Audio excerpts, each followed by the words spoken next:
मुंबई ठाणे पालघरला उद्या पावसाचा red alert. मुंबईत सरासरी 74% पावसाची नोंद। अंधेरी सबवे वाहतुकीसाठी बंद। मिठी नदीच्या पाणी पातळीत वाढ। कुर्ला परिसरातल्या झोपडपट्टी वासियांना सावधानतेचा इशारा।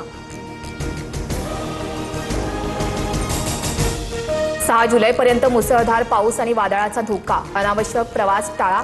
सरकारनं दिलेला अलर्ट गांभीर्यानं घ्या। मुख्यमंत्री फडणवीसांचं नागरिकांना आवाहन।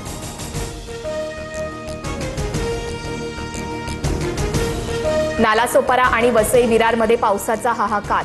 जीवननगर परिसरातील पुराच्या पाण्यात वाहून गेल्यानं एका व्यक्तीचा मृत्यू। स्टेशन आणि बस डेपो परिसरात मोठ्या प्रमाणावर पाणी साचल्यानं नागरिकांचे हाल।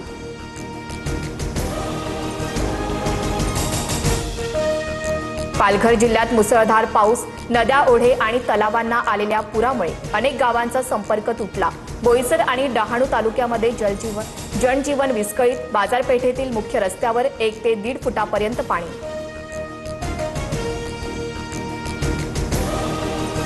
पावसामुळे राज्यभरात झाडांच्या पडझडीचं सत्र सुरूच। मुंबई, ठाणे, पुणे, नाशिक, अमरावती, साताऱ्यात झाडं कोसळण्याच्या घटना। वाहनांचं मोठं नुकसान तर काही ठिकाणी वाहतुकीवर परिणाम।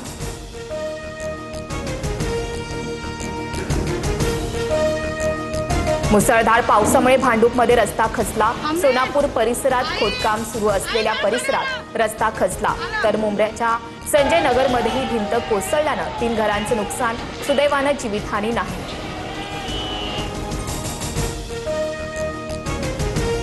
अमित साटमांवर मुख्यमंत्री मौन का?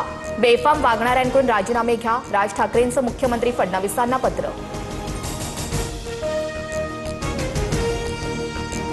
आम्ही फील्डवर काम करणारे, घरात बसून पोस्ट लिहिणाऱ्यांना उत्तर देणार नाही।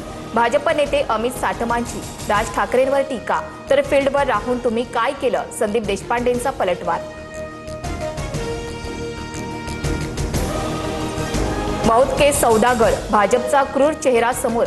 संजय राऊतांचा ट्विट करत अमित साटमांवर घणाघात। तर बोलण्यामध्ये कधी कधी वेगळा संदर्भ असतो।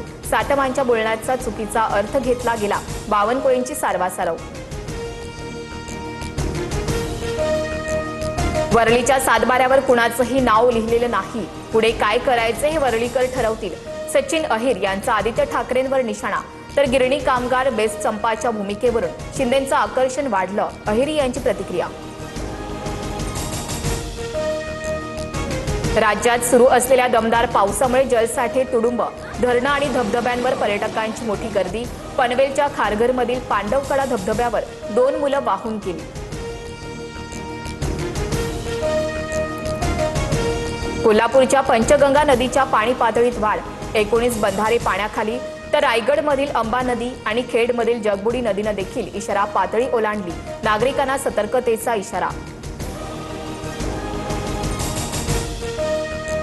टीईटी पेपर फुटी प्रकरणी आग्र्यातून 3 जणांना अटक। महिम पत्रण कंपनीतून प्रश्नपत्रिका प्रिंट केल्याचा आरोप। प्रकरणात आतापर्यंत 10 आरोपी अटकेत। तपासासाठी नेत असताना सियाची 2 बोटं पोलिसांच्या कारच्या दरवाजामध्ये सापडली। तिच्या बोटांना सूज, वेदनेमुळे तिच्या हाताची झालेली स्थिती कॅमेऱ्यात कैद। सियानं केलेल्या अश्लील हावभावांवर वडिलांचं स्पष्टीकरण।